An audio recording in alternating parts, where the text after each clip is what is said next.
este momento de 3%.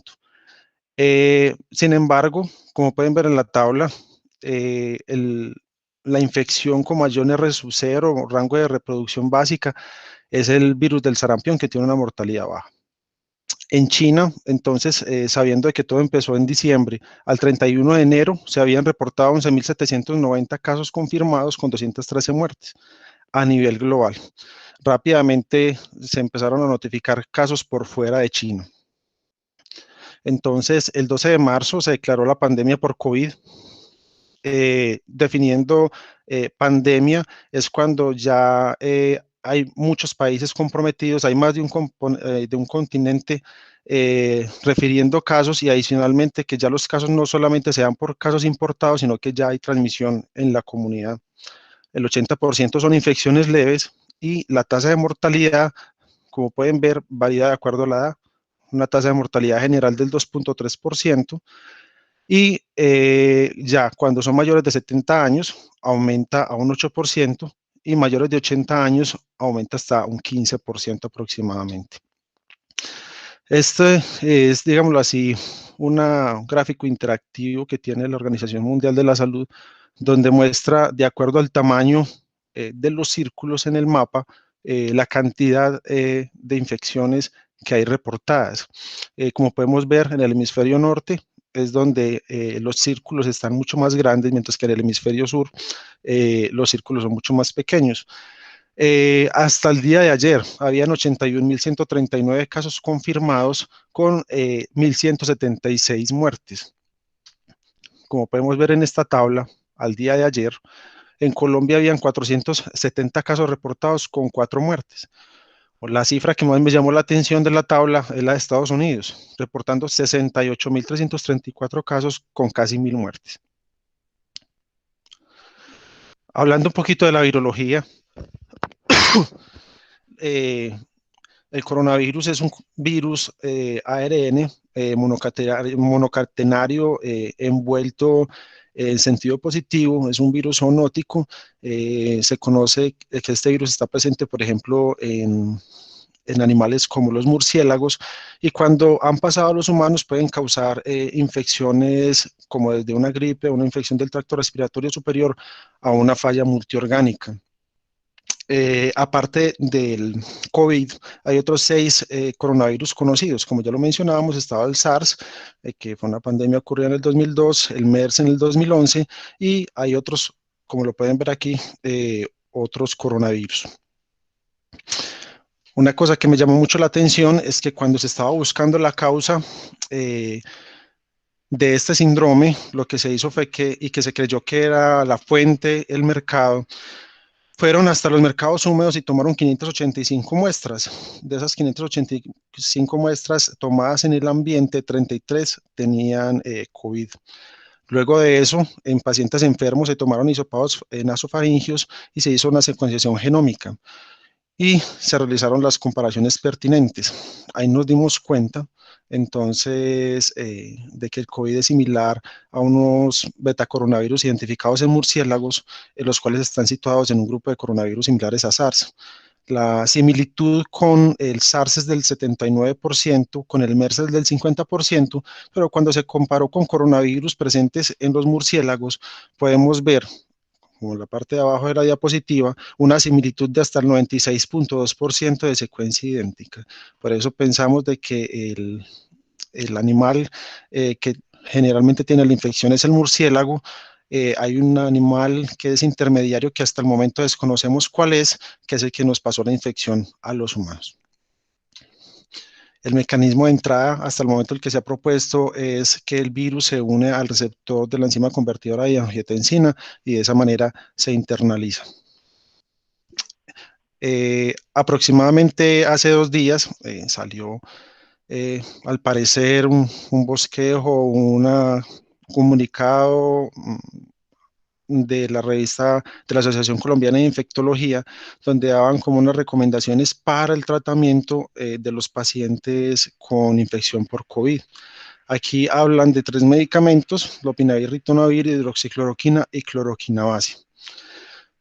Lo que dice con respecto al tratamiento esta guía es que se sugiere el uso de hidroxicloroquina o cloroquina en el manejo de pacientes con COVID y que no tengan contraindicación para su uso. Como vamos a ver más adelante, son muchas las contraindicaciones. Y se sugiere el uso del lopinavir y ritonavir en pacientes con la misma infección. No dan ninguna recomendación con respecto al remdesivir.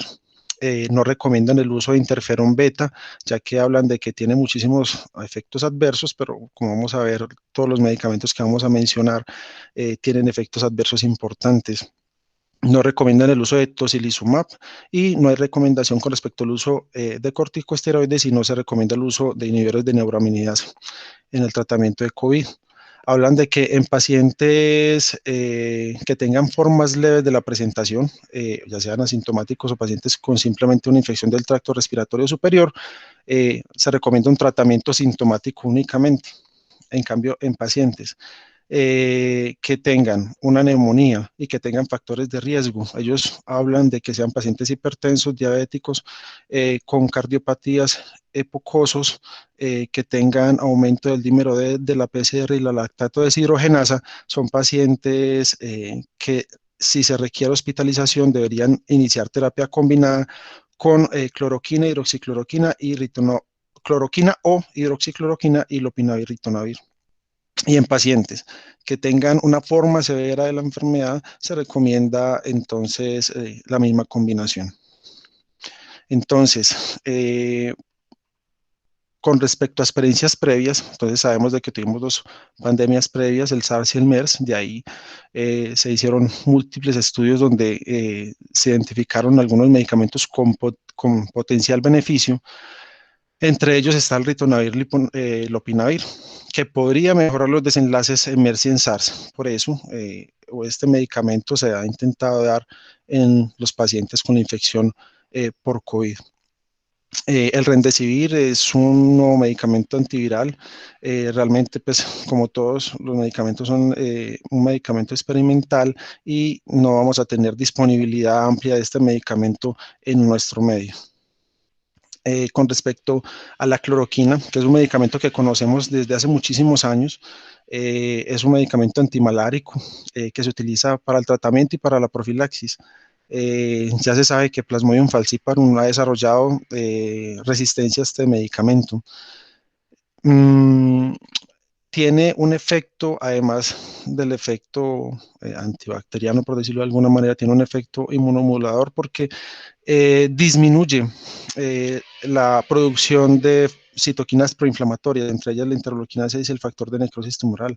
Adicionalmente, aumenta el pH intracelular que al parecer inhibe el transporte endosomal del virus y adicionalmente interfiere con la glicosilación de los receptores celulares de SARS. Entonces, empecemos a hablar de la cloroquina, porque antes de este comunicado de la revista de Infectio, entonces la cloroquina y la citromicina me parecía que eran como los medicamentos que más iban a imponer, pero ya ahora con la nueva recomendación también hay que tener en cuenta todo el ritonavir, lopinavir. Entonces, como decíamos, se utiliza para el tratamiento de la malaria y la profilaxis de la misma. Por su efecto inmunomodulador se utiliza en pacientes con lupus y artritis reumatoide.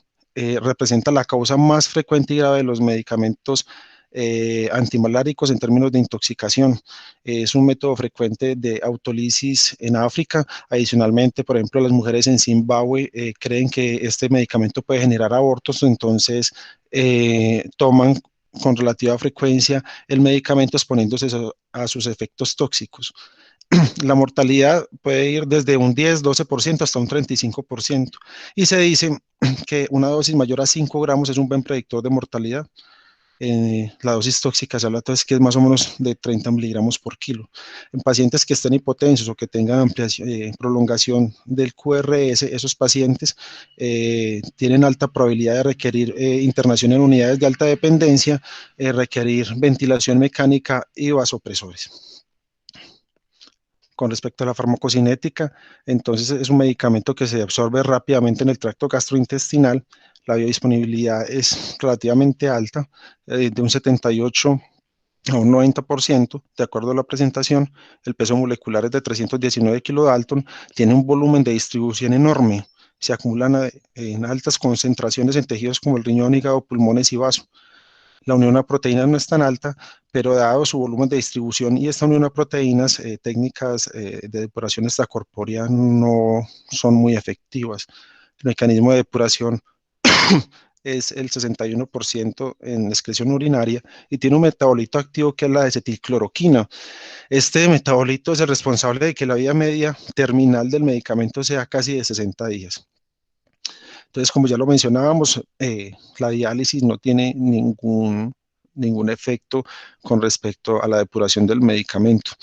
Se une fuertemente a las células que contienen melanina, por ejemplo, los que están en los ojos, por eso uno de los efectos adversos que tiene el medicamento es la retinopatía.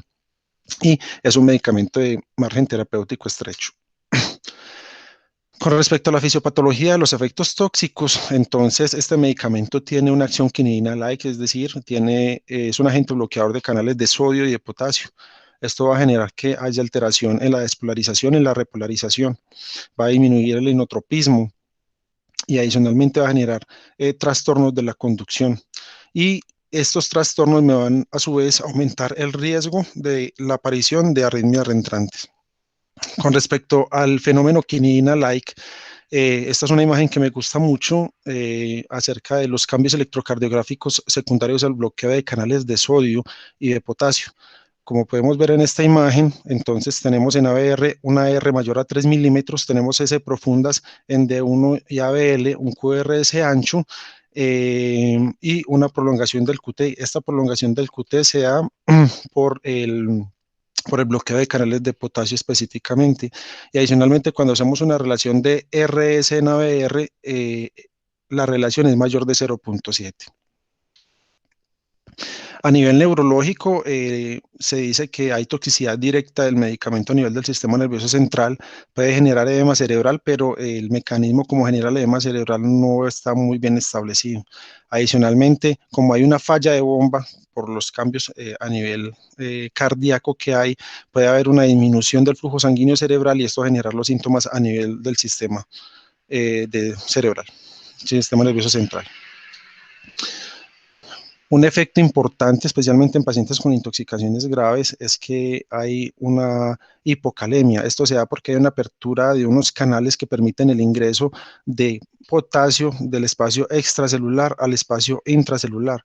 Y adicionalmente hay una inhibición del gen HERC que codifica para la producción de la proteína KIR 11.1, que es la subunidad alfa del canal iónico.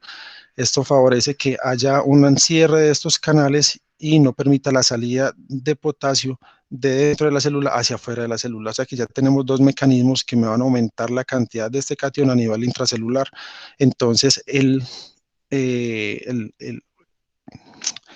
la electricidad de reposo no se va a poder lograr fácilmente y por eso el potencial de reposo no se va a poder lograr fácilmente. Entonces, los trastornos de repolarización van a ser una cosa importante en esta intoxicación. El intervalo entre la ingestión y el inicio de síntomas es corto. La muerte puede ocurrir en menos de 12 horas. En autopsias de estudios previos hablan de que es común el edema pulmonar y el edema cerebral. Cuando se toma el medicamento en una dosis adecuada, la concentración plasmática es de 1 miligramo por litro. Cuando se habla de que hay inicio de síntomas a partir de 5 miligramos por litro y se habla de que pacientes que han muerto generalmente tienen concentraciones alrededor de 33 miligramos por litro.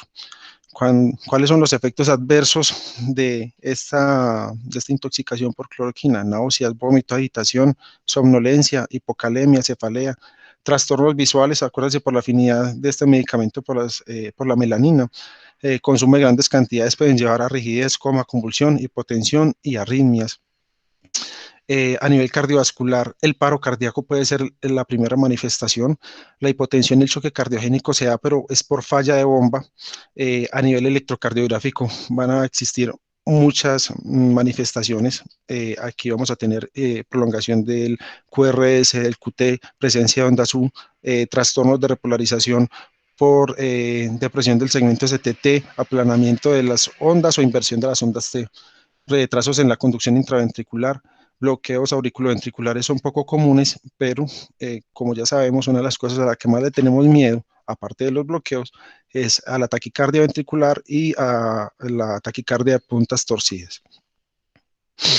Es importante decir de que las ectopias ventriculares y la taquicardia de puntas torcidas habitualmente suelen ocurrir después de las 8 horas de la ingesta. A nivel respiratorio, entonces puede haber taquipnea, edema pulmonar, y a nivel del sistema nervioso central puede haber depresión, trastornos visuales, puede haber ceguera en la intoxicación aguda, pero generalmente esta ceguera es transitoria, no así como en las intoxicaciones de larga data, no, el consumo de larga data de cloroquina y hidroxicloroquina. El coma es poco común y tiende a estar asociado a falla ventilatoria de la edema cerebral que ya habíamos mencionado previamente. Y la agitación y las convulsiones generalmente suelen preceder el paro cardíaco. También se pueden presentar como síntomas miospatías proximales con o sin elevación de la CPK, puede haber asociada a neuropatía periférica y puede haber hipocalemia. Realmente esta hipocalemia se da no porque haya una pérdida de potasio, sino porque hay una internalización del mismo a nivel intracelular. El diagnóstico es clínico, realmente no tenemos en el Hospital San Vicente ni en la León 13 forma de medir los niveles plasmáticos o en sangre de la cloroquina. Entonces el diagnóstico es interrogatorio y clínica. Con respecto al tratamiento, si el paciente llega temprano, se puede dar dosis de carbono activo a las dosis habituales. Se desaconseja el uso de antiarrítmicos porque estos pueden ser más arritmogénicos. Se sugiere el soporte inotrópico con epinefrina en una dosis de 1 a 5 microgramos kilominuto. Una cosa con respecto al uso de benzodiazepinas, se habla de dosis altas de diazepam, hablan de 2 miligramos por kilo para pasar en 30 minutos, eso me parece muchísima cantidad, y luego 2 miligramos por kilo día. Esto asociado a el uso de norepinefrina a una dosis de 0.25 microgramos kilo minuto y se va titulando. Obviamente, para utilizar estas dosis de benzodiazepinas, el paciente requiere estar intubado. Me fui a los estudios que daban la recomendación de esto y eran estudios principalmente en animales, en ratas, en cerdos. Incluso había un estudio del año 1996 que decía que realmente no había un efecto cardioprotector del diazepam y que se recomendaba más el cuidado de soporte en UCI de estos pacientes. Entonces, realmente hablar de una dosis tan alta de diazepam me parece peligroso. El bicarbonato, ya que sabemos que hay una intoxicación con un medicamento que tiene dentro de su forma de actuar o su mecanismo un efecto quinina-like, entonces dar sodio a través del bicarbonato sirve para, específicamente para angostar el QRS. Hay que realizar monitorización del potasio porque acuérdense que estos pacientes hacen hipocalemias, entre comillas. El uso de emulsiones lipídicas tiene todo el sentido porque es un medicamento muy lipofílico y adicionalmente cuando ya el paciente hace una taquicardia de puntas torcidas, el uso de marcapasos es el tratamiento de elección. Pero esto lo voy a dejar para el final cuando hablemos del tratamiento de la prolongación del QT adquirido. Entonces, la intoxicación por hidroxicloroquina, entonces es una entidad poco frecuente, por tanto no tenemos tanta experiencia. La mayor experiencia es con la cloroquina, por ende, el tratamiento es una extrapolación de lo que se hace con la cloroquina. Como ya habíamos mencionado, tiene un efecto inotrópico negativo, puede prolongar el QRS y el QT y puede generar taquicardia a puntas torcidas. La dosis letal no está muy bien establecida, pero es similar a la de la cloroquina, aproximadamente 4 gramos. El inicio de acción es rápida, similar al de la cloroquina. Con respecto a la farmacocinética de la hidroxicloroquina, entonces la biodisponibilidad oral es del 74.6%, tiene un volumen de distribución muchísimo mayor al de la cloroquina, de 5.522. El metabolismo es hepático y se producen varios metabolitos que son activos. La excreción es renal de un 16 a 62% sin cambio y tiene una vida media de eliminación de hasta 50 días. ¿Cuál es el tratamiento entonces de la intoxicación por hidroxicloroquina? Es muy similar entonces al de la cloroquina. Entonces, vuelven a recomendar, lo vi en varios lugares, incluyendo en Dynamed, la recomendación de dosis altas de diazepam, pero mi posición con respecto a eso es ser muy cautos. Eh, Administración de adrenalina, no adrenalina, porque estos pacientes suelen estar chocados por el efecto sobre el corazón y generar falla de bomba. El uso de isoproterenol, este medicamento está avalado por el INVIMA, pero no lo tenemos generalmente disponible en nuestras instituciones. Eh, Adicionalmente, pues hay que ser muy cautelosos con la reposición de potasio, eh, pero se debe vigilar. Es importante mencionar de que en las primeras 8 horas reponer el potasio puede tener un efecto quinina-like, es decir, que puede bloquear los canales de sodio y potasio adicionalmente. Después de las 8 horas, si persiste la hipocalemia, entonces uno debe iniciar una reposición, pero que sea muy cautelosa porque fácilmente se puede pasar a hipercalemia con sus efectos adversos que ya conocemos. Nuevamente hablamos del bicarbonato en las dosis habituales y las emulsiones lipídicas. Entonces, eh, uno de los estudios que me parece pues, más bonito se realizó in vitro.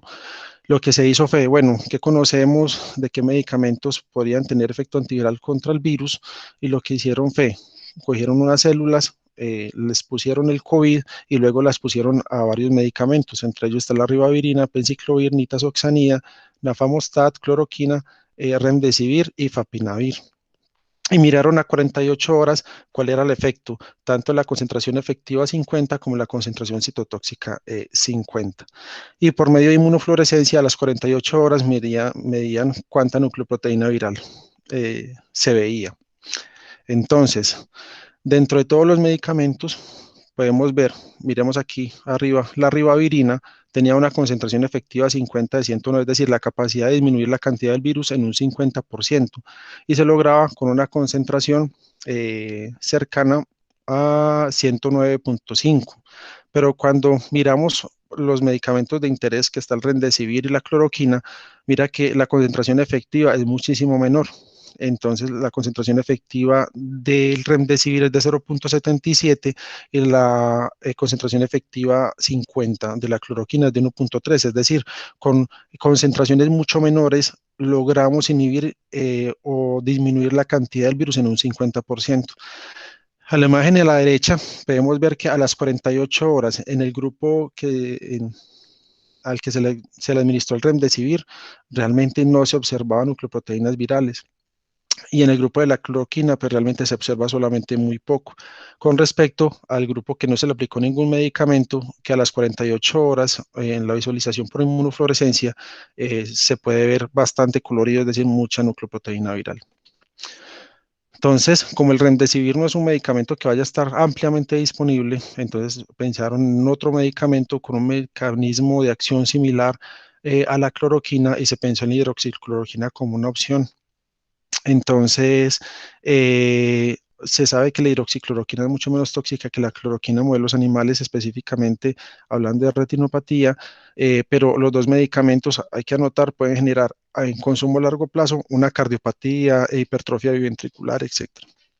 En humanos no sabemos si la hidroxicloroquina es más eficaz que la cloroquina.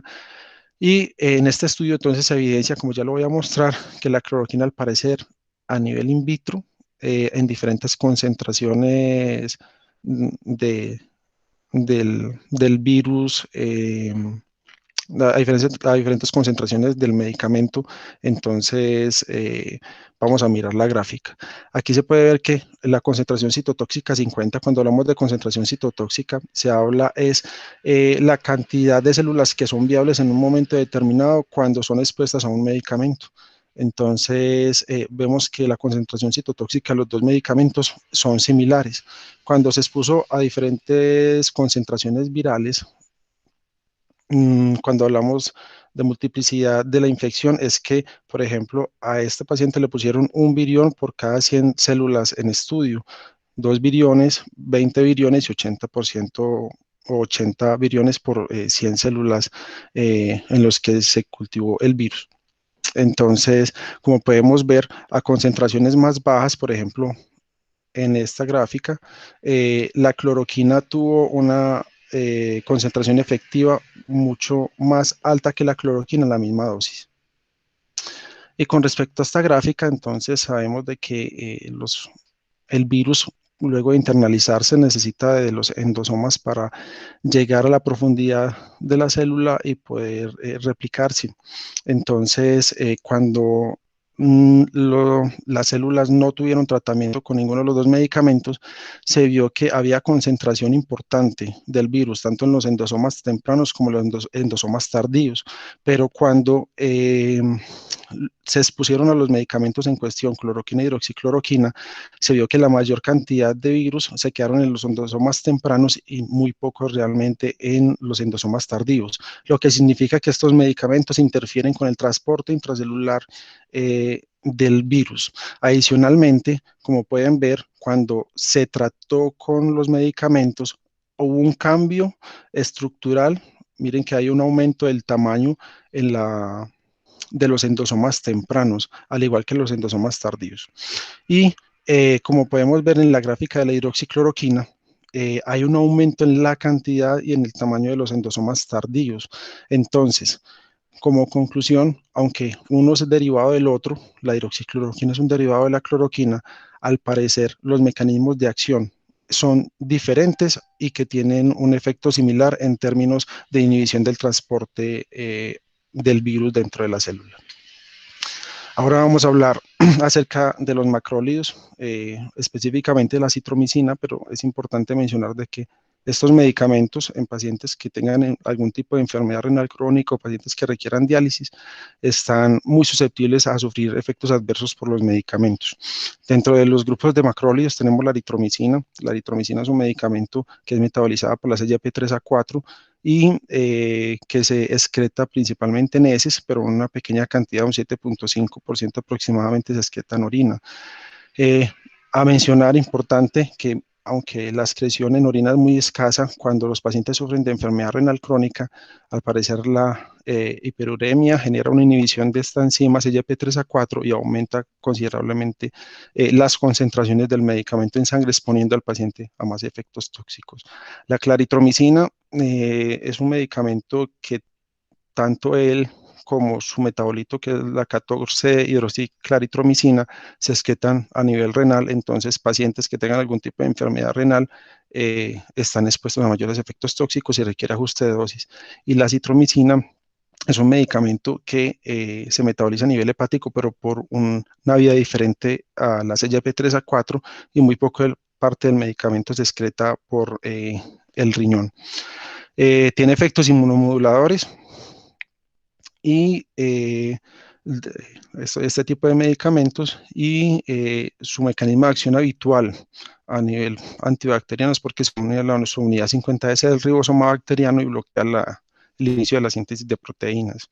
Entonces, hablando específicamente de la citromicina, es rápidamente absorbido, tiene una disponibilidad baja y su disponibilidad aumenta con las comidas. Tiene un pico sérico de 2 a 3 horas y tiene una unión a proteínas de 7,50%, que es concentración dependiente. Tiene un volumen de distribución alto y el metabolismo, como ya lo habíamos mencionado, es hepático. Y la excreción se da por una vía media que es aproximadamente 70 horas y se da a través de las heces y la bilis. Una cosa importante y que es una ventaja que tiene la citromicina es que la claritromicina y la eritromicina se han asociado a neurotoxicidad. Específicamente hablando de aparición de delirium, psicosis, alucinaciones visuales que están asociadas a parasitosis en un buen número de los casos.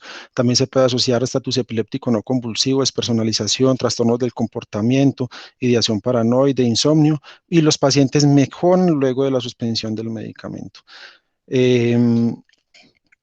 La cardiotoxicidad, entonces, es en nuestro caso una de las cosas que más nos interesan en estos pacientes.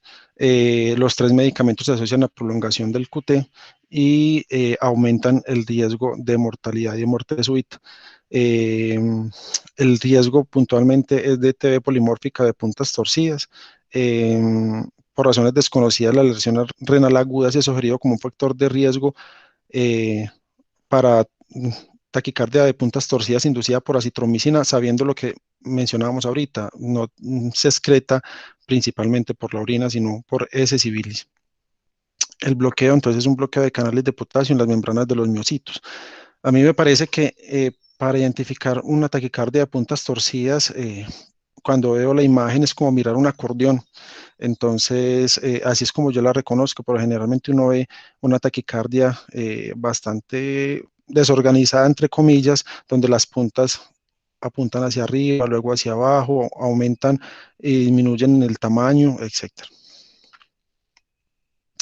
Generalmente la eritromicina y la claritromicina, no así la acitromicina, generan una inhibición de la CYP3A4. Es una enzima implicada en el metabolismo de la mayoría de los medicamentos conocidos. Entonces puede favorecer una acumulación o una disminución del efecto de los mismos. Adicionalmente, estos dos medicamentos inhiben la glicoproteína P. Esta glicoproteína se encuentra a nivel del intestino y del sistema biliar, y lo que es una bomba de flujo que, si es inhibida, va a permitir el ingreso de más medicamentos al torrente sanguíneo. En este estudio, lo que se hizo era mirar entonces si la hidroxicloroquina tenía algún tipo de beneficio en los pacientes que tenían infección por COVID. Entonces, este estudio se hizo en Francia. La dosis que se dio de hidroxicloroquina era 600 miligramos diarios, 200 miligramos cada 8 horas en un escenario intrahospitalario. La acitromicina fue agregada de acuerdo a criterio médico. En total, se analizaron 20 pacientes en el grupo de tratamiento, y de estos el 60% eran pacientes con infección del tracto respiratorio superior, el 11% aproximadamente eran pacientes asintomáticos, y el 22% eran pacientes que tenían una neumonía comprobada por TAC. Los criterios de inclusión a este estudio fueron pacientes mayores de 12 años que tuvieron una prueba positiva para COVID en aspirado nasofaringeo, y los criterios de exclusión eran pacientes que tuvieran alergias conocidas a la cloroquina o hidroxicloroquina, que tuvieran una retinopatía previa, que tuvieran una deficiencia de glucosa 6-fosfato deshidrogenasa, porque podrían inducir anemias hemolíticas y una prolongación del QT.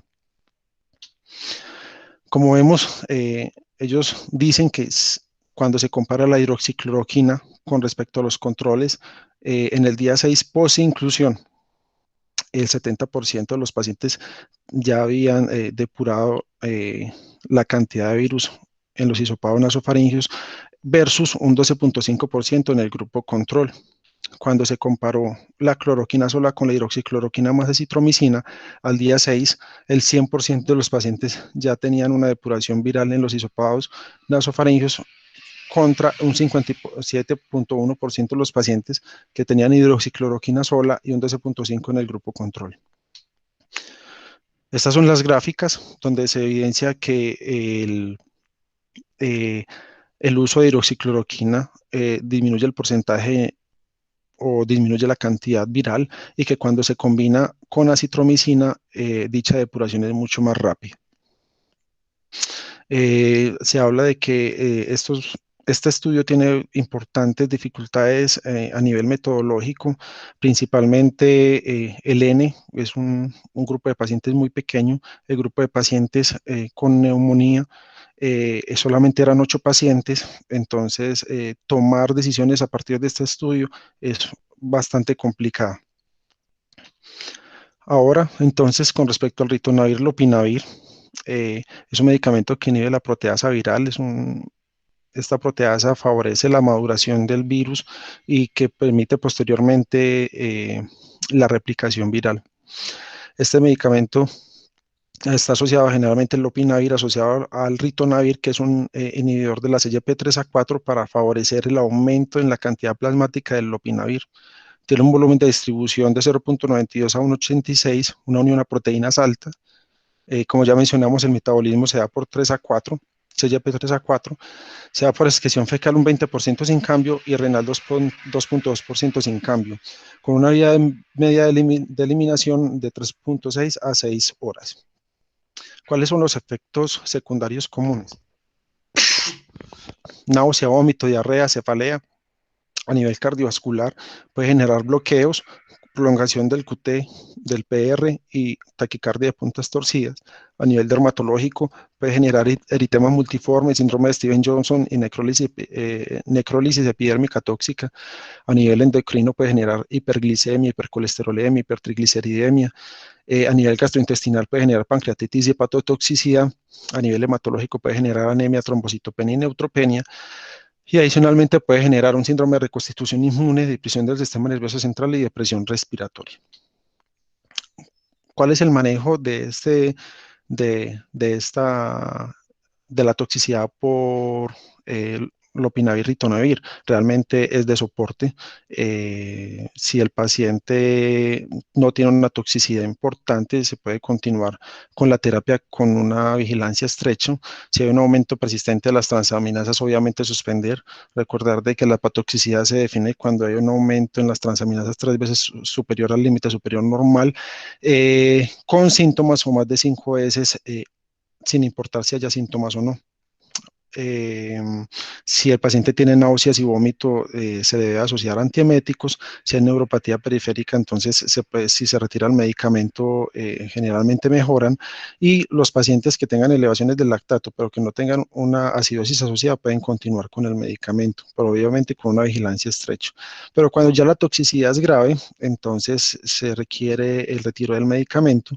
Si hace, por ejemplo, manifestaciones cutáneas como un síndrome de Steven-Johnson, se sugiere el uso de corticosteroides.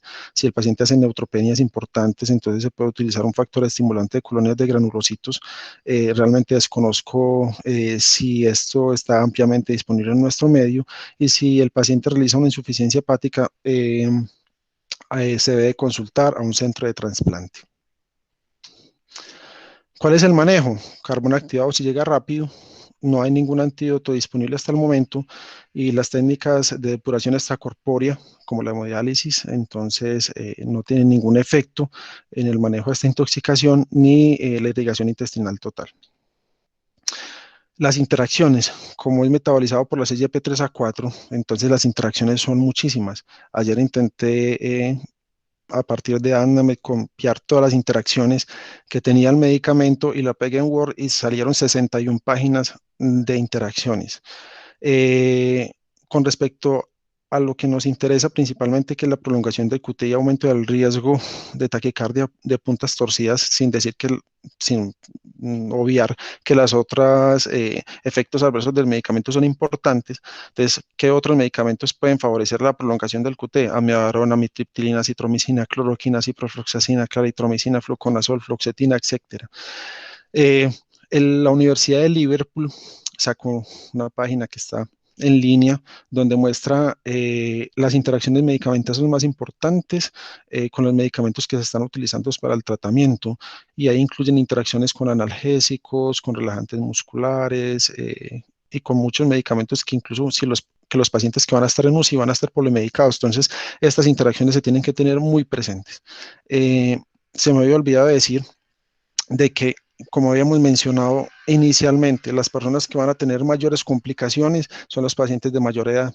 Las pacientes de mayor edad son las pacientes más frágiles, con más comorbilidades, que tienen polifarmacia, y que dentro de esto, en polifarmacia, una de las cosas que he aprendido en toxicología es que la mayoría de las cosas prolongan el QT. Entonces hay que tener muchísimo cuidado con estos pacientes porque realmente el riesgo de complicaciones puede ser alto. De Micromedex extraje las interacciones, específicamente de las combinaciones que sugiere la guía. Entonces vemos que, por ejemplo, la cloroquina con acitromicina, aunque la acitromicina no está recomendada, pero lo voy a mencionar, es una interacción mayor. La hidroxicloroquina con acitromicina igual, ritonavir, lopinavir con acitromicina también. La hidroxicloroquina con cloroquina obviamente no se debe combinar. El lopinavir, ritonavir con cloroquinas tiene una interacción mayor, y la hidroxicloroquina con el ritonavir, lopinavir también. Este es un estudio que se realizó en China, en la ciudad de Wuhan. Es un ensayo clínico aleatorizado, controlado, abierto. Se realizó con pacientes hospitalizados adultos con COVID, con enfermedad respiratoria definida como una saturación menor a 94 y una PAFI menor a 300. Y se dio una dosis de ritonavir, lopinavir de 100 miligramos cada 12 horas hasta por 14 días versus el cuidado estándar. Lo que se quería medir era la mejoría clínica o el alto hospitalario. Ellos lo midieron con una escala de 7 puntos que iba desde pacientes que no requerían hospitalización y que podían continuar con su vida diaria hasta la muerte. Son 7 puntos y a medida que va avanzando va aumentando como la gravedad de la situación. Se tomaron 99 pacientes en el grupo de intervención y 100 pacientes en el grupo control. Como podemos ver, eh, las líneas del grupo de ritonavir, lopinavir y del grupo control son muy similares en términos de la mejoría. Y en términos de la carga viral, no hubo tampoco diferencia a 28 días. Ahora, lo que quería mencionar respecto al síndrome de QT largo adquirido, generalmente el diagnóstico entonces se da por electrocardiograma al medir el QT corregido. Se habla de que un QT prolongado es mayor de 450 en hombres, es borderline de 430 a 450 milisegundos. Las mujeres tienen un QT prolongado por encima de 470 milisegundos y se habla de borderline de 450 a 470 milisegundos. Muchos medicamentos pueden generar esta prolongación del QT, entre ellos antiarrítmicos, antibacterianos, antipsicóticos, antieméticos, trastornos hidroelectrolíticos, como ya hablamos ahorita, antivirales. ¿Cuál es el manejo? El manejo es bastante interesante, esto me parece importante porque si tenemos un paciente con una puntas torcidas desconocida el manejo, entonces es importante saberlo. Se hace primero una corrección del sulfato, o sea, un bolo en 2 a 3 minutos de 2 gramos de sulfato de magnesio y luego se puede continuar con una infusión de 1 a 2 miligramos minuto y si el paciente persiste con la arritmia se puede dar otro bolo de 2 miligramos. Adicionalmente, se debe iniciar la reposición de potasio, así lo desconozcamos, en algún momento uno puede iniciar la reposición de 20 equivalentes para 1 hora. La ideal es cuando ya se tengan niveles, reponer el potasio y el magnesio, el potasio por encima de 4 y el magnesio por encima de 2. Si las puntas torcidas son recurrentes o persistentes, entonces una opción es utilizar el marcapasos con estimulación para que tenga una frecuencia cardíaca entre 90 y 110. Se puede intentar el uso del marcapasos transcutáneo y si tenemos la posibilidad, pues marcapasos transvenoso. Si no hay disponibilidad del marcapasos, entonces utilizar isoproterenol.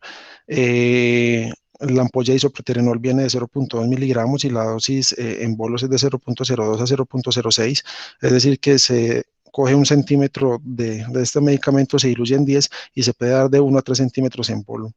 Y luego se puede dejar una infusión de 0.5 a 5 microgramos minuto. Y si el paciente, este manejo que les acabo de decir es para el paciente que está estable, que nos permite hacer la reposición, que nos permite, pero para el paciente que está inestable, el manejo es la desfibrilación, junto con la reposición del sulfato de magnesio en bolo. Entonces, ¿cuáles son las conclusiones finales? Los medicamentos que se proponen como alternativa terapéutica para COVID son extrapolados de experiencias previas. Los pacientes con mayor riesgo de infección grave son pacientes ancianos, quienes son los más sensibles a reacciones adversas a medicamentos. Hay que sopesar el riesgo-beneficio. Al día de hoy no hay evidencia contundente sobre la utilidad del lopinavir, ritonavir, cloroquina, hidroxicloroquina y acitromicina. Se requiere más estudios con calidad metodológica adecuada. Es decir, hasta el momento yo no tengo la capacidad de decir si sirven o no sirven, sino que debemos de esperar. Realmente el riesgo de complicaciones es muy alto y si se decidiera por parte de los clínicos inicio de este tipo de medicamentos, debería de hacerse con un seguimiento y una vigilancia muy estrecha. Muchas gracias. Ahora me gustaría conocer sus opiniones acerca del tema.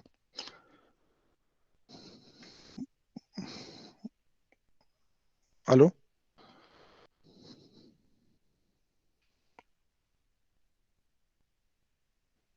¿Me escuchan? Jason, sí, te escuchamos. Pediría que Gabriel regule la reunión, por favor. Buenos días a todos, ¿me escuchan? Sí, muy bien. Ok, bueno, gracias Jason por la presentación. Importante Pues conocer las interacciones, realmente no hay una evidencia clara sobre el uso de estos medicamentos y lo que nos preocupa es que la mortalidad de algunos pacientes no ha aumentado directamente por el COVID, sino por la interacción entre acitro y cloroquina, lo que ha llevado a potenciales arritmias cardíacas.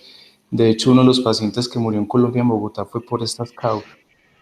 Es importante determinar entonces un seguimiento estricto del QT corregido, de los iones y definir claramente cuál es el tratamiento a establecer, porque como lo decías, no hay guías claras ni conclusiones claras para estos tratamientos.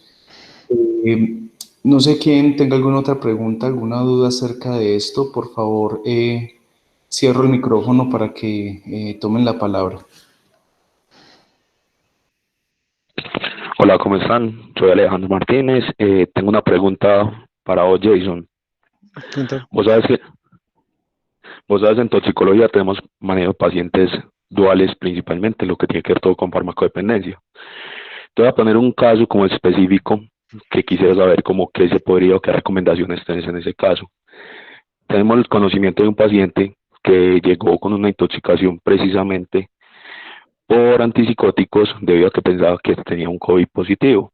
En este caso, pacientes con patología dual que tienen que utilizar diferentes sustancias psicotrópicas, eh, ¿cuál sería mejor la indicación como de tratamiento y de manejo para ellos? Muchas gracias. Listo.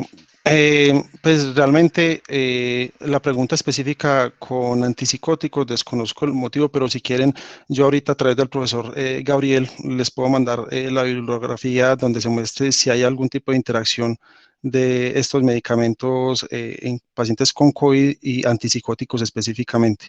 Quedo con la tarea pendiente. Jason, Gracias. con respecto a la pregunta de Alejo, es muy claro porque tenemos que tener claridad que todos los antipsicóticos tienen en su mecanismo de acción un bloqueo de canales de potasio, lo que ya puede llevar a prolongación del QT corregido.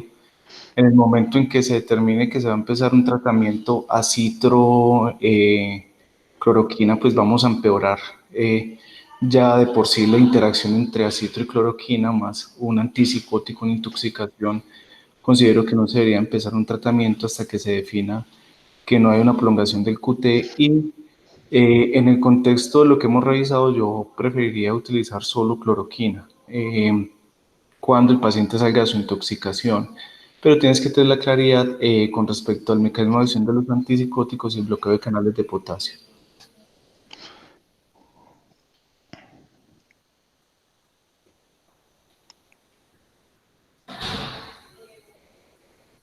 ¿Alguien más tiene alguna pregunta o observación?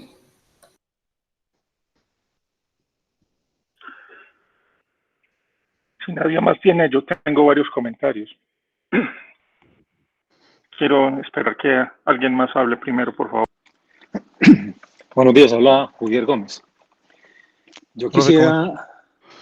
quisiera, yo quisiera que revisaran el chat de estudiantes y de profesores, donde les hice llegar 7 artículos en los cuales se analiza la utilidad del diazepam en el contexto específico de la intoxicación por cloroquina. Desafortunadamente, la mayoría de los artículos fueron realizados desde hace mucho tiempo, datan desde 1988 hasta otros más recientes como el último publicado en el New England Journal, en el cual sí hay un consenso, digámoslo así, porque a pesar de que continúa siendo algo controversial, la gran mayoría de los artículos apuntan a los efectos antiarrítmicos del diazepam. En el grupo de las benzodiazepinas, por ejemplo, es la que favorece la liberación de adenosina como antiarrítmico y se ha encontrado que acorta el intervalo QT, produce mejoría en la conducción del nodo auriculoventricular, no modifica significativamente los efectos en el His/Purkinje y que influencia incluso la eliminación de la cloroquina. Por eso me gustaría que los 7 artículos que les envié los revisaran a fin de que pudiéramos llegar a tener un consenso en relación con la recomendación o no del diazepam.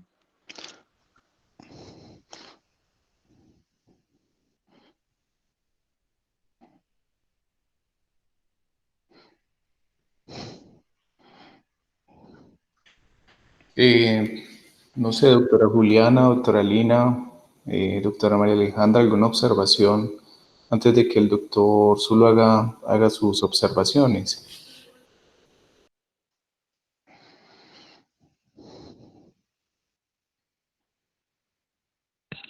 Hola, ¿cómo están? Otra vez con Alejandro. Quisiera aprovechar que veo que Rafa todavía está conectado para hacer una pregunta en específico. Si existe como alguna, pues hasta el momento lo que he visto en muchas partes es el uso de relajante muscular para el manejo de la sedación en este tipo de pacientes. ¿Conoces alguna otra estrategia o si este mismo diazepam utilizado en la misma sedación como para manejar todo lo que tiene que ver con la sedación del paciente con el fin precisamente de evitar esas interacciones o esos riesgos que tenemos desde la parte cardiovascular que ya conocemos? No sé si conoces algo adicional o que desde esa parte. Mil gracias. Aló, Alejo, la verdad se me entrecortó, pero creo, pues, el sonido, entonces lo único que logré escuchar es como que si tenía algo de conocimiento entre diazepam y sedación. Si esa fuese la pregunta, pues no está proscrito, nunca se ha sugerido en el manejo de estos pacientes, al menos en la unidad de cuidados intensivos, y la razón es que por su vida media no va a ser precisamente la benzodiazepina que más te va a facilitar el proceso del winning ventilatorio. Básicamente que ese sería como el argumento. Hacer un winning ventilatorio con una benzodiazepina vida media tan larga es casi imposible. Entonces, o bueno, va a ser muy difícil al menos. Pero se podría, pero tampoco está proscrito en el sentido de que si el riesgo, si el beneficio supera el riesgo, pues eso se podría hacer como una terapia puente y ya a la hora de hacer el winning ventilatorio simplemente se apaga y con el conocimiento que va a ser un winning mucho más prolongado. O sea, en teoría, potencialmente se podría intentar hacerlo. Ya que me dejaron meter la cucharada, entonces, bueno, lo primero es felicitar a Jason. Sé que pueden venir ahora muchos comentarios muy puntuales sobre la evidencia de los artículos que presentan. Yo tengo algo claro y es que en tan poco tiempo es utópico pretender tener mejor evidencia y pienso que la revisión fue muy respetuosa, dado que van a surgir muchos puntos de vista y cada uno tirándose a su lado, y creo que fuiste muy inteligente en mantener la posición de esto es lo que se sabe, esto es lo que tenemos, el conocimiento cada uno lo va a interpretar según lo va construyendo día a día. Entonces, te felicito. Sé que eres residente de urgencias y a veces tocar ciertos temas para ustedes también puede ser un poquito más complicado. No obstante, creo que lo hiciste muy bien. Entonces, reitero mi felicitación. Ahora bien, Muchísimas gracias. como sé que van también a surgir algunas posturas, y hay una pregunta de Juli muy puntual en el chat con respecto a a qué es lo que opinamos sobre el tratamiento que propone la Asociación Colombiana de Infectología. Pues está claro que es una postura muy colombiana, está claro que es una postura que no es, o sea, en el mundo no nos hemos puesto de acuerdo. Hace 4 días, 5 días, no, 3 días, algo así, no me falla la memoria, salió la guía de Surveillance Sepsis específica para COVID, y si se toman el trabajo de revisarla, que les aseguro que no les va a tomar más de 5 minutos, si hacen el chequeo que hacemos, ese abuelo de pájaro, lo que prima de ellos es no hay evidencia y no recomiendan muchos de estos tratamientos. De hecho, Surveillance Sepsis es muy claro, si no me falla la memoria, creo que no mete lopinavir, ritonavir, y creo que las quinolinas creo que tampoco las mete. Entonces, no estamos de acuerdo en el mundo en que vamos a hacer. No estamos de acuerdo en el mundo en que vamos a hacer, y no sabemos en realidad si a los chinos les fue mejor o no, porque también hay mucha información que especulamos de que no nos cuadra. Si será que le fue tan bien a estos manes como dicen que le fue. Pero el punto es que hay un mecanismo o hay una propuesta de cuál puede ser el tratamiento y no tenemos más opciones. Yo pienso que es ingenuo, de hecho, pensar que vamos a iniciar este tratamiento y no nos vamos a enfrentar a una epidemia de QT prolongado y a una epidemia de intoxicación por cloroquina. Va a pasar, va a pasar.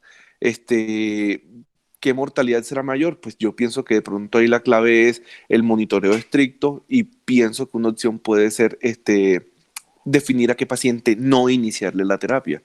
Entonces ya ahí quedarán discusiones, si al paciente mayor de 60 años vale la pena, si al paciente que tiene algún factor de riesgo per se para hacer un QT prolongado vale la pena. Lo digo muy respetuosamente porque es que eso va, o sea, eso es lo que se va a hacer. Eso es lo que se va a hacer, eso es lo que en Colombia están de acuerdo la mayoría y hasta que el Remdesivir no muestre nada más, no creo que las cosas vayan a cambiar.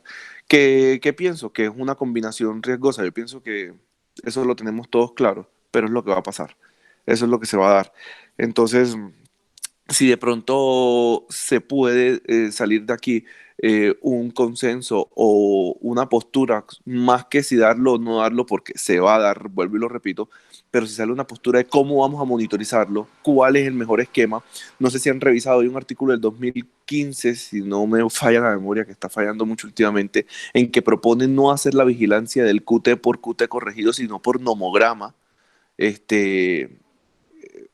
mejor el nomograma que el QT corregido, es mejor Bassett que Frederica, o cómo lo vamos a hacer, cuánto hasta qué QT nos vamos a tomar el riesgo en la experiencia de nosotros.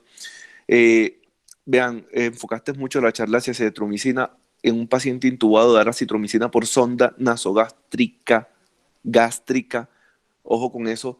Me interesaría la opinión de los farmacólogos. Yo creo que es incluso el riesgo hasta de perder la platica. Entonces, lo que van a usar aquí muchas veces va a ser claritromicina en el paciente intubado. Hay menos, hay más riesgo. Más bien es cómo vamos a monitorizar y cuáles son las medidas que vamos a tomar para tratar de impactar en el riesgo de progresión a una taquicardia ventricular maligna en estos pacientes. Esa sería como una pregunta que tengo, y no necesariamente para ti, Jason, sino como para todos los que estamos en esta reunión, de qué piensan. Al menos que definitivamente, no sé, esté yo muy perdido. Gracias. Hay algo importante que me llama la atención. No sé, Jason, ¿por qué no presentaste o no lo viste? Porque creo que te mandé el artículo del New England Journal of Medicine, donde lopinavir ritonavir no mostró beneficios en pacientes hospitalizados sacando este medicamento y sus riesgos del protocolo de manejo. Entonces es importante que si hay un artículo tan reciente, pues esté en los protocolos de Colombia. Tener muy en cuenta, leer ese artículo que fue casi 200 pacientes y que no mostró mayor beneficio. Sí, no, profe, yo mostré el artículo casi que finalizando la charla. Gabriel, sí mostró el artículo. El problema del artículo, Gabriel, es que ese artículo, con todo el respeto del New England, o sea, no nos quita mucho, no nos pone mucho. El problema de ese artículo es el momento en el que empezaron a dar el medicamento. O sea, 13 días. el artículo no es capaz de decir si a estos pacientes se les hubiera dado el tratamiento desde el ingreso o desde una etapa más temprana, les hubiera podido ir mejor. ¿Sí me hago entender? Entonces, el artículo nos va a dejar en la misma, en ese sentido, porque nosotros, la idea es, según la guía de la CIN, el que llegue y cumpla criterios, le damos. Sí, perdón, no lo había visto bien, disculpen. ¿Alguna otra observación? La doctora Lina está pidiendo la palabra. Ok, doctora Lina. Sí, muy buenos días para todos.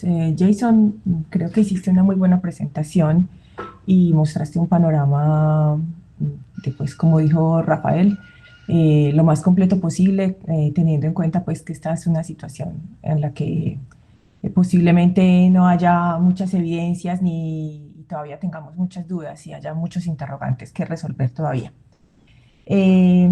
Ayer la Asociación Americana de Toxicología Clínica hizo un webinar y bueno, se discutió el uso de de las infusiones lipídicas, de la membrana de la oxigenación por membrana extracorpórea y qué hacer cuando los pacientes presentaban toxicidad por los medicamentos, específicamente por la cloroquina y la hidroxicloroquina.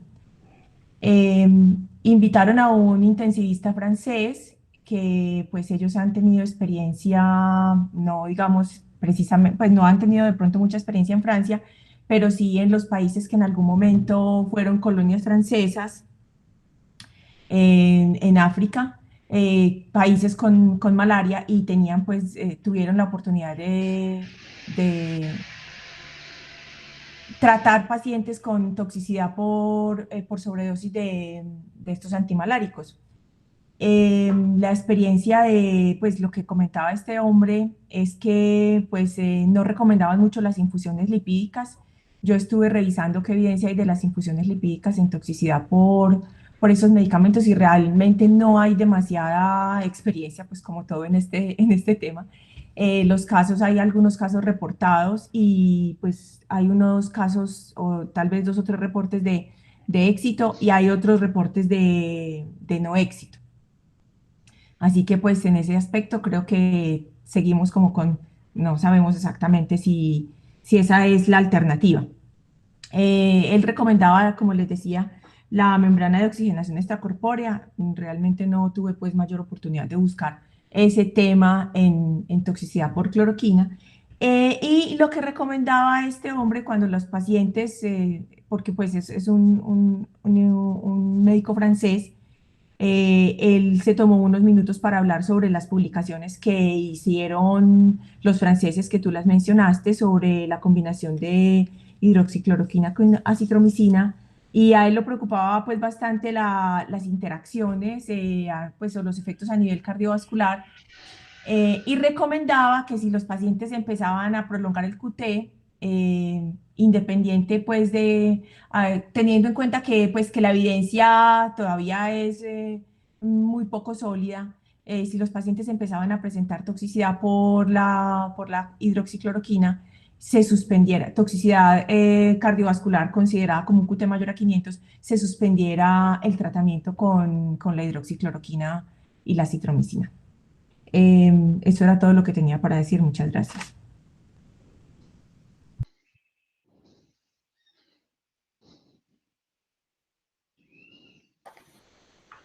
Doctor Zuluaga, sus comentarios, por favor.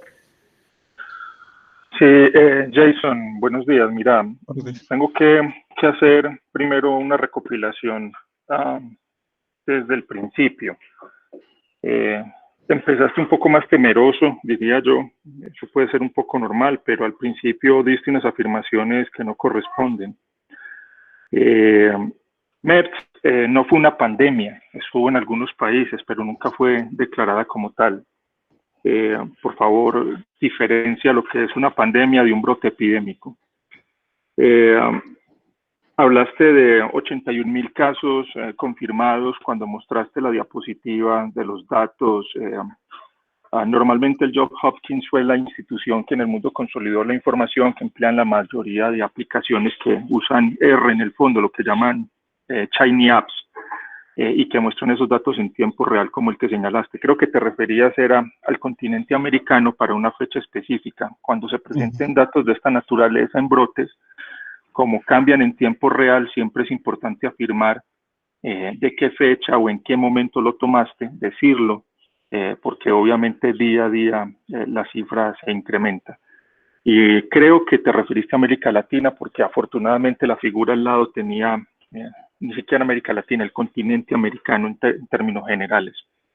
Como todos sabemos, ya estamos llegando a más de 500,000 casos de la infección. Cuando hablas de zoonótica, referiste básicamente que se transmitía entre murciélagos. Por ahí te escuché la palabra vampiro y creo que puede haber un poquito de diferencia, pero si te pregunto por zoonosis, ¿qué otros animales sabes que pueden tener coronavirus y qué tan frecuentes son las infecciones por coronavirus en Colombia, por ejemplo, entre animales? ¿Cuál sería la especie animal que más infección por coronavirus tiene o se ha reconocido? Pues acá en Colombia, profe, realmente no lo conozco. Yo sé que por coronavirus hay animales, entre ellos pues el murciélago y también pues el camello, ¿cierto? Pero acá en Colombia realmente en los textos no encontré ninguna referencia con respecto a eso. Me gustaría que me ilustrara, Doc. Jason, mira, todas las especies animales conocidas de mamíferos en términos generales se les ha demostrado, pero está bien caracterizado en aves, sí, los murciélagos por supuesto, y en Colombia circula el coronavirus porcino, que produce diarrea, encefalopatía, pero más frecuentemente la diarrea porcina. Hay artículos de investigación de la Universidad de Córdoba donde vas a ver que está bien caracterizado. El doctor Salim Matar ha trabajado mucho también en esa caracterización. Igualmente hay en porcinos, bovinos y caninos. Así que nos tocaría aquí decir que sí, normalmente coronavirus circula en los animales pues, con los que cohabitamos. Yo aquí vivo en Oriente, tengo un árbol al frente y está lleno de murciélagos, y con toda certeza si voy y los estudio voy a encontrarlo. Alguna gente señala el mercado húmedo, tú señalaste mercado húmedo para referir esa región de Wuhan y mostraste las fotos que le han dado la vuelta al mundo y que han dado comentarios inapropiados. Para ser preciso, Colombia es el país que mayor biodiversidad tiene en el continente de murciélagos y mayor variedad de coronavirus tiene circulando. Es un milagro que esta bomba de tiempo no haya surgido en nuestro país antes que en Wuhan. Ahora, ¿hasta dónde? Y viene la discusión, realmente el cruce o el contacto directo que tenemos como población con esos otros coronavirus de los diferentes linajes y familias, pues nos puede generar cierto grado de reacción cruzada en nuestro sistema inmune. Eso está por establecerse. Lo que sí puedo decirte es que durante la semana previa hicimos una secuencia, un análisis, una alineación de las secuencias de más de 110 genomas de coronavirus de las distintas especies, y existe una diferencia en 12 pares de bases, pares de bases en el SARS-CoV-2, que es lo que lo hace diferente a todas las secuencias genómicas encontradas en todas las otras diferentes coronavirus, de todas las especies analizadas. Y eso es como si fuera un milagro, porque a partir de esos 12 pares de bases podemos identificar nuevos mecanismos potencialmente de daño y, claro, de diagnóstico incluso, para acelerar el diagnóstico molecular que hoy en día desarrollamos. Desde el punto de vista de la presentación, tengo otras observaciones. Cuando hablas de los betacoronavirus, hiciste un señalamiento de los betacoronavirus. ¿Cuántos linajes de coronavirus conoces? No, sino, profe, que yo no, pues, no le hice mucho énfasis a eso, solamente lo que mencionaban pues, los artículos, pero no hice énfasis en cuántos linajes, profe. No conozco cuántos linajes hay. Ok, hay 5, 4 bien definidos. También los llaman linaje B, y ahí es donde está el SARS-CoV-2 en particular.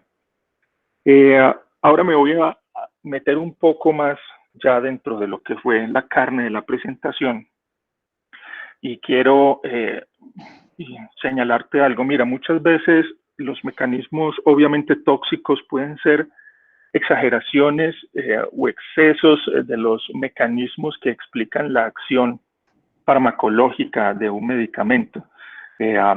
Muchas veces no es que se afecte otro blanco molecular, sino es una extensión del blanco o de la acción molecular que ejerce un mismo medicamento. En este caso particular, yo creo que poco se ha hablado y tú trataste de mencionarlo porque, por supuesto, algunos de esos artículos trabajan, cuando señalabas el caso de los endosomas, de un aspecto central en todo esto de la búsqueda de nuevas moléculas y potencialmente de la toxicidad derivada por ellas, que es la fusión del autofagosoma al lisosoma. Cuando uno se refiere, por ejemplo, a hidroxicloroquina y a cloroquina, pues hombre, tiene que tener en cuenta lo que es la vía endocítica y la autofagia. Eso es un mecanismo de supervivencia de la célula eucariote, y es un mecanismo que eventualmente ha sido estudiada con la gran mayoría de virus que a su vez están en relación con los coronavirus. Se ha estudiado con el primer SARS-CoV, ahora con lo que es el MERS y por supuesto con COVID-19. Existe un artículo que es de Yang, en el International Journal of Biological Science, es de este año. Obviamente surgió hace unos 4 o 5 días, pero estuvo publicado desde principios de mes, que se los recomiendo. Es un review, tal vez el mejor review que puede haber en el tema, que se llama Targeting the Endocytic Pathway and Autophagy Process as a Novel Therapeutic Strategy in COVID-19.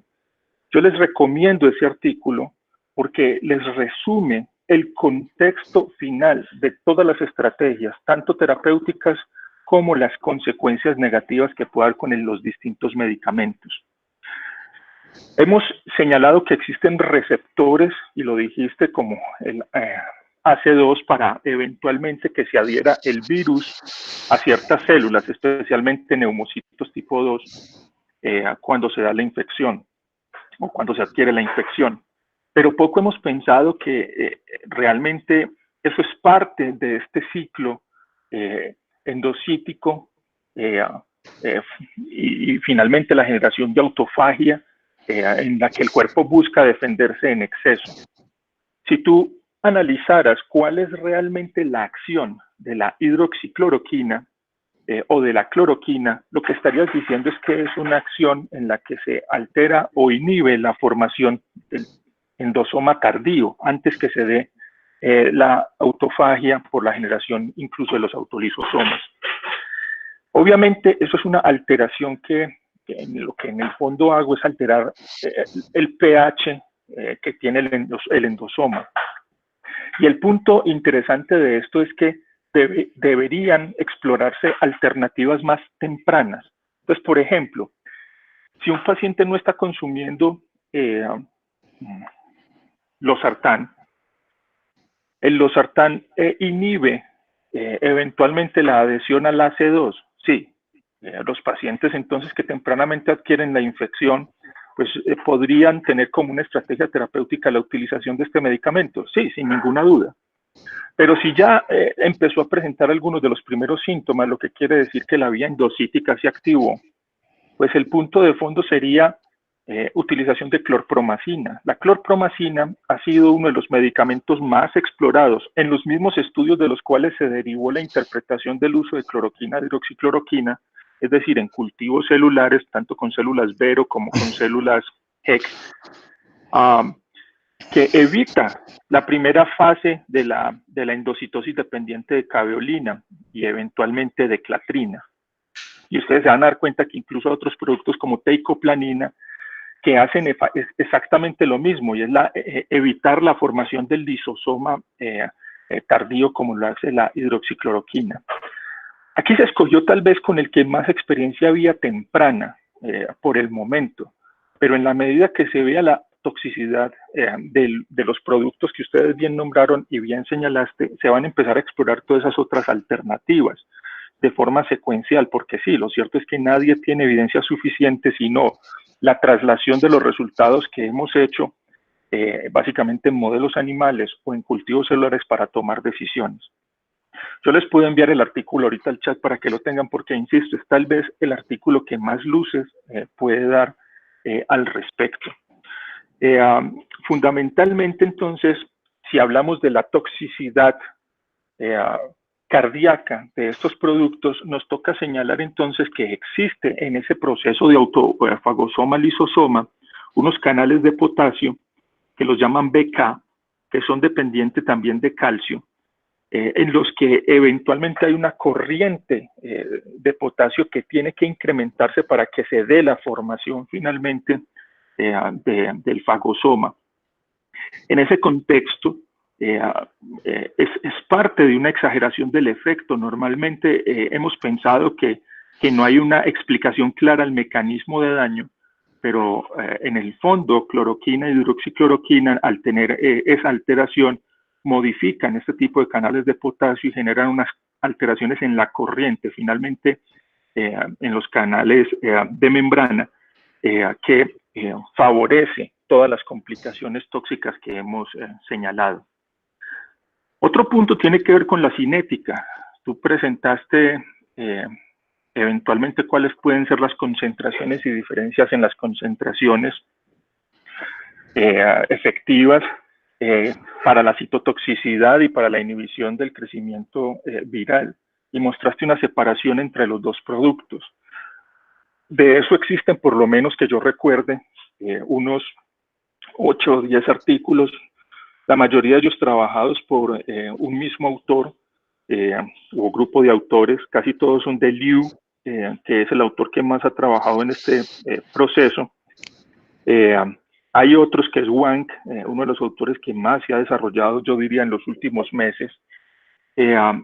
Y en términos generales, señalaste que había una relación, digamos, terapéutica estrecha entre lo que es esa concentración tóxica y efectiva, más con cloroquina que con hidroxicloroquina, aunque yo diría que realmente es con los dos. Si fuéramos a ser exactos, la diferencia entre la concentración efectiva 50 y la tóxica es de casi 20 veces. La definición de medicamentos de margen estrecho o de dosis crítica, dependiendo de la nación, usualmente es que tenga una diferencia entre la concentración efectiva y tóxica entre 2 veces, máximo 4 veces, pero estos productos se separan 20 veces. La realidad es que la dosificación actual, la farmacocinética que ha sido estudiada, ha sido poco aplicada desde el punto de vista de modelación poblacional. Y en ese contexto, pues podríamos hacer un mejor diseño de la terapéutica a partir de la utilización de esa información para escoger una dosis que se relacione más con esas cantidades. Hoy es factible que transformemos los micromolar, utilizando el peso molecular del producto, a cuántos microgramos por litro finalmente necesito tener en sangre. Y la realidad es que las dosis recomendadas tienden a ser un poco más altas de lo que realmente se requeriría basado en esos estudios en cultivos celulares. Entonces, un mecanismo de protección podría ser empezar a hacer los niveles terapéuticos y potencialmente correlacionar con la concentración efectiva 50 que realmente requiero, o la concentración tóxica que está alrededor de los 100, no tóxica humana, sino citotóxica para lo que es especialmente el virus, que puede estar alrededor de los 100, de pronto un poco menos de 200 micromolar. Así evitaríamos eventualmente lo que es el daño, pero lo que no cardíaco, lo que no vamos a evitar de ninguna manera es el efecto combinatorio de 2 medicamentos que potencialmente generan la misma toxicidad, porque ambos afectan especialmente los lisosomas. Estoy hablando cuando se combina con acitromicina. El otro punto es que el lopinavir-ritonavir, desde el punto de vista del mecanismo esperado, es el que menos plausibilidad, si es que el término se puede dar en español, biológica tendría. Yo estoy de acuerdo con Rafa con que, pues obviamente el estudio puede no tener un buen diseño y no nos aportó demasiado para responder si servía o no.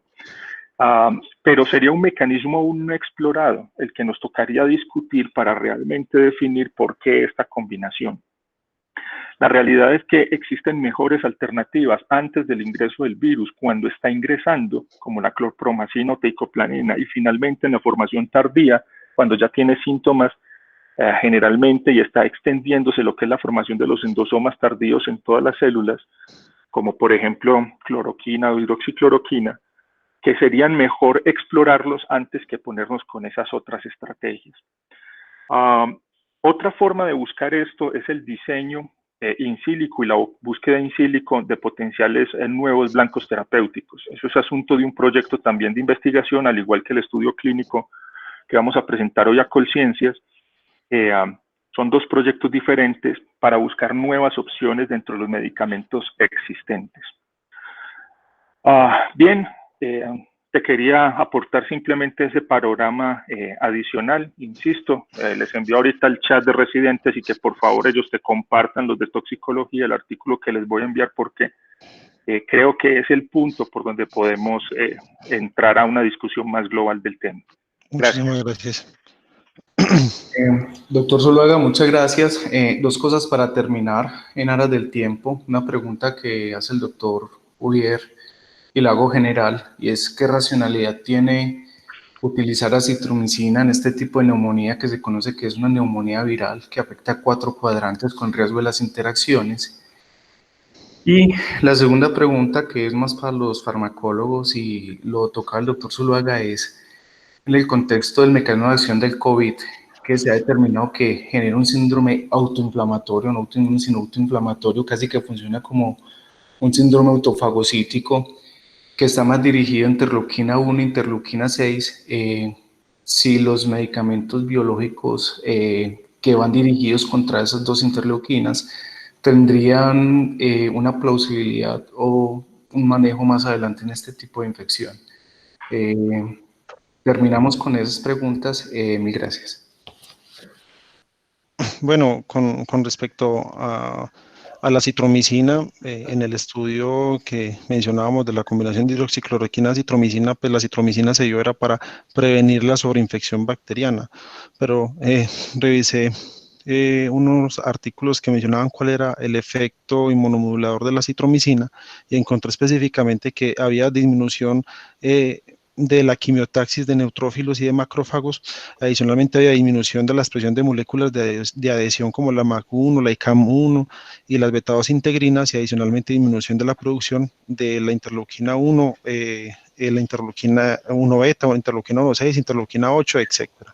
Ese sería pues como el mecanismo del efecto de la citromicina, al parecer, en esta infección, porque el aumento de la producción de citoquinas es la que genera un aumento de la permeabilidad a nivel de la alveolo capilar pulmonar y que puede generar el SRA de 4 cuadrantes. No sé si de pronto alguien tenga algo más. Yo tengo una respuesta. En el año 2011, RENA, ante la pregunta de Ubier en el Journal of Clinical Investigation, es un journal un poco más bien oscuro, pero realmente es el journal de la Asociación Americana de Investigación Clínica, tiene más de 110 años.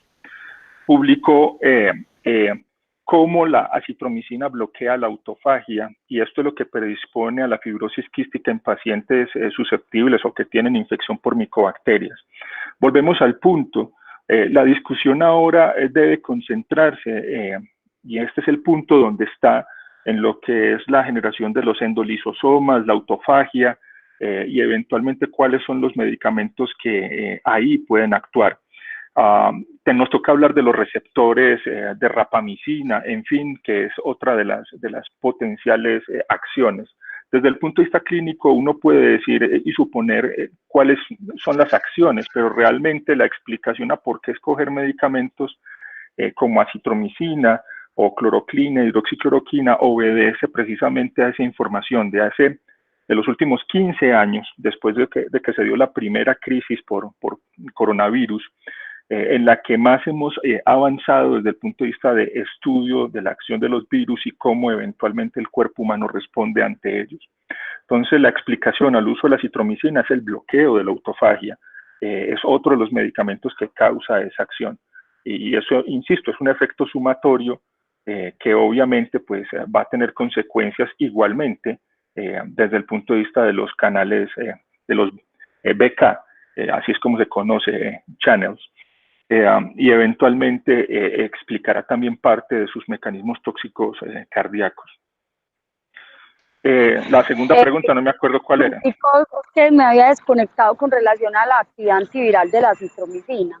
Ahí pues alcancé a escuchar lo que el profe dice, pero adicionalmente la acumulación en el macrófago alveolar, específicamente en las paredes bronquiales, es por lo que actualmente es otra de las indicaciones que se utiliza como tratamiento coadyuvante, porque esos son los dos mecanismos que uno utiliza cuando tiene un antiviral, ya sea específicamente alguno de los mecanismos de fusión o entrada o de bloqueo de receptores o inhibición de receptores, pero también la mejoría del estado inmunológico del paciente, y entre esos también la actividad antiviral de la acitromicina se ha visto. Pero Lina, la actividad antiviral nuevamente depende de la acción específica, del bloqueo o el estímulo, depende de lo que quieras hacer dentro de toda la vía de la autofagia, es decir, de la generación de los endolisosomas para la destrucción finalmente del virus. Entonces ahí es donde hay que concentrarse. Yo no me acuerdo de la segunda pregunta que había hecho Ubiera. No, doctor, era una pregunta mía con respecto a, en algo del mecanismo de acción del COVID. que funciona como un síndrome autoinflamatorio, casi como un síndrome autofagocítico, que está más dirigido a interleuquina 1 y 6. Si en ese contexto medicamentos que estuvieran dirigidos, biológicos o anticuerpos monoclonales que estuvieran dirigidos específicamente a interleuquina 1 o 6 tuvieran algún uso potencial más adelante.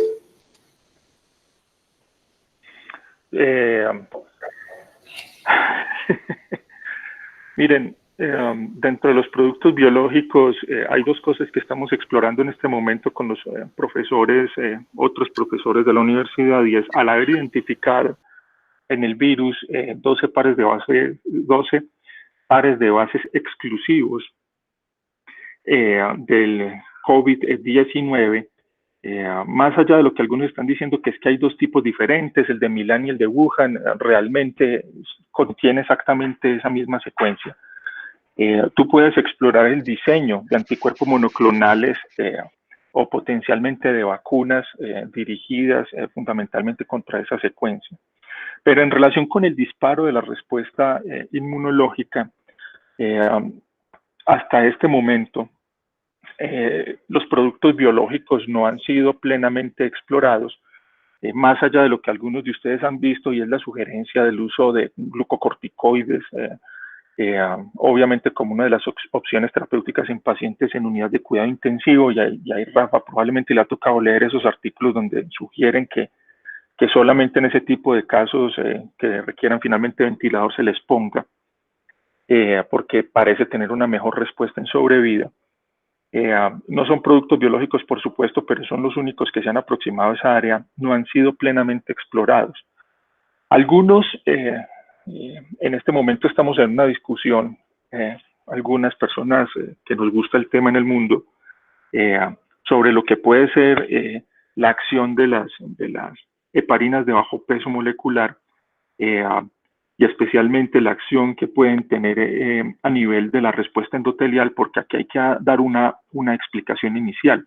Y es que en condiciones fisiológicas, el receptor AC2, tanto soluble como el unido a membrana, no está expresado en forma importante en los pulmones ni en los riñones de las personas. Si ustedes entran al GenBank y ponen AC2 y lo buscan, se van a dar cuenta que está estudiado en los diferentes tejidos humanos la expresión de este receptor que surgió en los últimos 10 años, 10, 12 años. Pero cuando se da una acción viral y ante ciertas noxas endoteliales, se sobreexpresa. Y ahí es donde viene, por ejemplo, enfermedades como la diabetes, y pues nos tocaría hablar de la disfunción endotelial asociada, cardiopatías eventualmente, y otras enfermedades derivadas del daño sobre el endotelio, donde claramente está sobreexpresado. Igualmente en los pacientes fumadores. Obviamente, cuando se dan ese tipo de daños, empieza AC2 y empieza una respuesta inmunológica y obviamente complementar en el sistema renina-angiotensina, que puede dar explicación a la aparición de, por ejemplo, alteraciones en los niveles de interleuquina, entre otros. La acción temprana de los heparinas de bajo peso molecular reduce la sobreexpresión de AC2 y la generación de estas. Las heparinas de bajo peso molecular son productos biológicos, no son moléculas pequeñas. Y ese sería tal vez el punto donde hasta este momento más he leído sobre el asunto que se esté concentrando, Gabriel, pero no he leído ningún otro uso terapéutico de productos biológicos hasta el momento. Obviamente diferente al desarrollo de las vacunas que están intentando. Ok, doctor, mil gracias. Rafael tiene una última pregunta para cerrar la sesión. Adelante, doctor Rafael. Es para los farmacólogos del grupo. La pregunta va dirigida hacia lo práctico, y es lo siguiente. Bueno, la citromicina intravenosa no es ampliamente disponible. Tenemos la citromicina oral. No sé si estoy equivocado, pero tengo entendido que la citromicina está diseñada para absorberse pues, en un pH un poco más básico. Para pasar la citromicina por sonda nasogástrica, eso implicaría triturar y ya pierde sus propiedades, pierde la capa que la protege de ese pH gástrico, Entonces, por una sonda gástrica, básicamente que caería la acitromicina triturada directo al estómago. Creo que eso tendría algunas implicaciones en la absorción del medicamento, perder plática, perder tiempo y perder todo. O ustedes me dirán si estoy equivocado. Mi pregunta entonces es la siguiente. ¿Puedo reemplazar esta acitromicina por claritromicina? Yo sé que la evidencia está más hacia la acitromicina, pero porque estudios se han hecho con acitromicina. Y se las hago a los farmacólogos es porque creen ustedes, desde un punto de vista ya más de ciencia básica, que sí podría reemplazarlo, porque si uno busca evidencia, pues es como les digo, los estudios están hechos con acitromicina, pero eso no quiere decir que la claritro no pudiera funcionar. Esa es mi pregunta.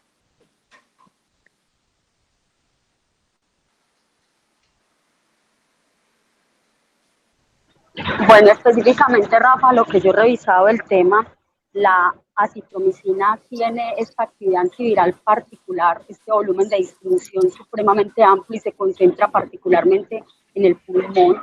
Lo que yo busqué no encontré realmente que pues ese mismo efecto antiviral que tiene la acitromicina lo tuviera la claritromicina. Revisé eritro, claritro y es más especializado, o sea, es más como de la acitromicina, pero no sé qué dicen los productos.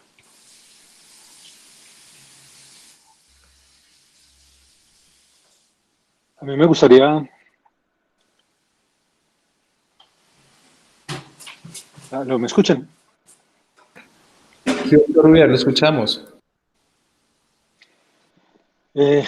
Lo que yo he leído es que los macrólidos en general tienen un efecto de clase, inhibiendo la producción y la secreción de las citoquinas proinflamatorias, la interleuquina 1, la 6, la 8, el factor de necrosis alfa, pero ha sido pues en modelos in vitro, en muestras de sangre y en muestras de lavado broncoalveolar, porque se inhibe el factor nuclear kappa beta, que es esencial para la transcripción de los genes que codifican estas moléculas proinflamatorias, como la interleuquina 6 y la 8, pero es un efecto de clase hasta donde yo he leído. Y dado que la estructura molecular es tan grande, es fagocitada por los macrófagos que por factores quimiotácticos se dirigen al pulmón donde está la inflamación o donde estuviera en caso de otra infección y concentran en mucha mayor cantidad el macrólido en ese sitio, lo que explica por qué se potencializa. Adicionalmente inhiben la óxido nítrico sintetasa inducible y disminuyen los aniones superóxidos y radicales libres que son causantes de fibrosis tardíamente, y ese sería otro mecanismo complementario. Me perdonan, me tuve que salir un momento y tengo que pasar a otra reunión, pero me están contando que Rafa hizo una pregunta. Rafa, ¿me la puedes repetir, por favor? Claro, profe. La pregunta es, se está hablando de la acitromicina. Acitromicina intravenosa no es que tengamos mucho. Se puede usar la acitromicina oral. Acitromicina oral pasada por sonda nasogástrica implica triturarla y que caiga directo al estómago. Tengo entendido que eso... Exacto, platica y tiempo. Me robó una de mis palabras. Bueno, pero me entendió. Pregunta es, profe, ¿puedo reemplazar eso por claritromicina IV? No, la pregunta la hago no desde la evidencia, porque es que yo sé que los estudios se han hecho con acitromicina. Pero mi pregunta es, el que no existan estudios con claritro no implica que no sirva, pero me gustaría conocer la opinión de ustedes como expertos en ese tema, porque yo tengo entendido lo que dice el profesor Ubier, que los efectos son de clase, no directamente del antibiótico per se. O sea, son de grupo, macrólido. La respuesta directa ante tu pregunta es, en mi concepto, sí. Si ustedes utilizan palabras como claritromycin, inhibit lisosome en Google, así de simple, se van a encontrar con más de 108.000 publicaciones al respecto. Claritromicina ha sido especialmente utilizado para inhibir la expresión de células tumorales mediante la inhibición nuevamente de las lisosomas y de las proteasas relacionadas con esa acción.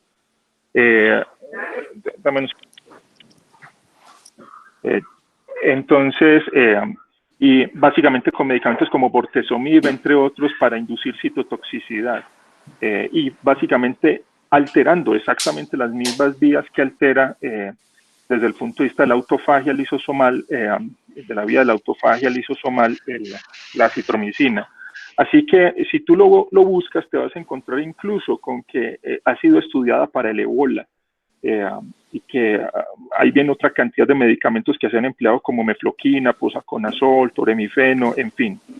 Así que, Rafa, yo lo que diría es que tienes razón en el contexto que la selección de acitro en medio de la urgencia, pues es una selección casi que probablemente de la disponibilidad de cuál es el producto más común en cada uno de los países, la facilidad, obviamente, la administración de una dosis al día, pero no pensando en el paciente que está en cuidado crítico, que va a requerir macerar esa tableta y triturarla, sabiendo que probablemente el fabricante te va a decir que eso es una locura. No sé qué piensa Carlos Rodríguez, pero yo te diría, tienes toda la razón, no pienso que estés enloquecido, y como te digo, eso está fundamentado en estudios en células de mieloma, en Ebola y en otras opciones como tal, el uso de clarito. Ahí los tengo que dejar. Un abrazo, gracias por la presentación. Feliz. La doctora María Beatriz pidió la palabra. Doctora María Beatriz, siga, por favor.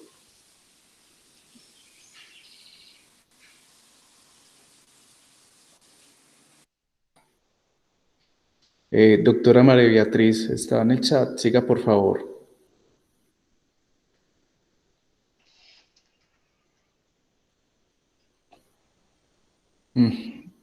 Bueno, yo pienso que algo de lo que quería decir la doctora María Beatriz es que recordemos que la citromicina también viene en suspensión, generalmente viene en suspensión de 5cc 200 miligramos, y que sería una forma adecuada, Rafa, para utilizarla por sonda, ya que no se pierde esa capacidad que pierde la citromicina a ser macerada por el fabricante. Indudablemente no se debe macerar la citromicina, en el contexto se puede utilizar la citromicina en suspensión oral. Recuerden que viene para polvo de reconstitución y viene una concentración de 5cc 200 miligramos, lo que son 40 miligramos por cc. Gabriel, pero hay que tener en cuenta el material del tubo de la sonda nasogástrica cuando lo vayas a pasar. De hecho, eso creo que está hasta en Micromedics, porque el único con el que es compatible creo que es el de polivinilo, el polivinilo, y el problema es que sería chévere hacer el intento. Esa vaina se pega en las... Sí, no es, o sea, sé que suena bonito, yo sé que suena bonito, pero en la práctica no es tan chévere. Tienes toda la razón. La doctora María Beatriz, ¿al fin se pudo conectar o no?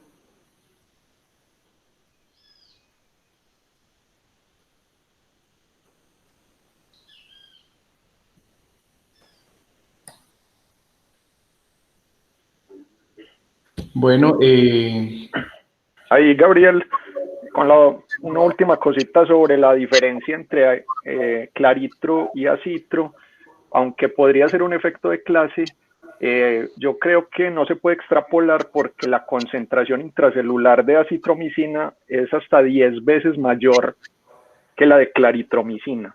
Y los estudios que han contra el ébola, el virus del Zika, todos los han hecho con acitromicina. Entonces yo creo que no lo podríamos extrapolar porque la concentración intracelular de acitro es hasta 10 veces mayor.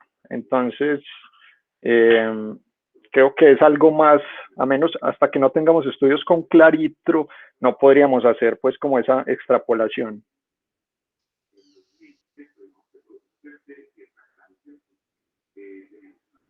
Ahí estaba escribiendo la doctora María Beatriz por el chat.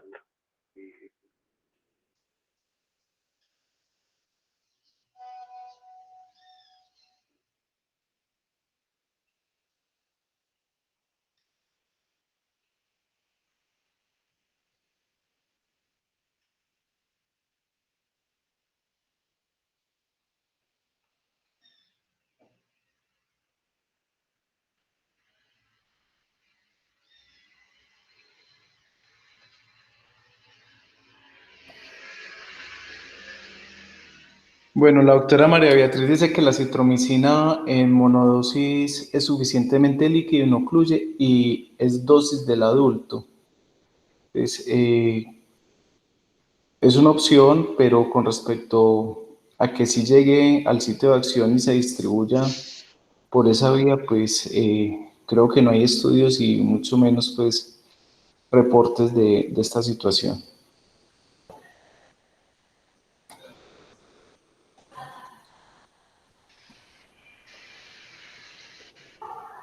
Bueno, Jason, te felicito por tu exposición. Creo que hemos dejado puntos muy claros. Los invito a la próxima reunión el miércoles a la 1 de la tarde. Les enviaré el link. Le pido el favor a los docentes que por el chat de docentes me manden las calificaciones de la exposición para yo asentarlas, igual que la exposición del doctor Juan Diego de la exposición anterior. Tengan todos un feliz día. Muchas gracias, que tengan un buen día.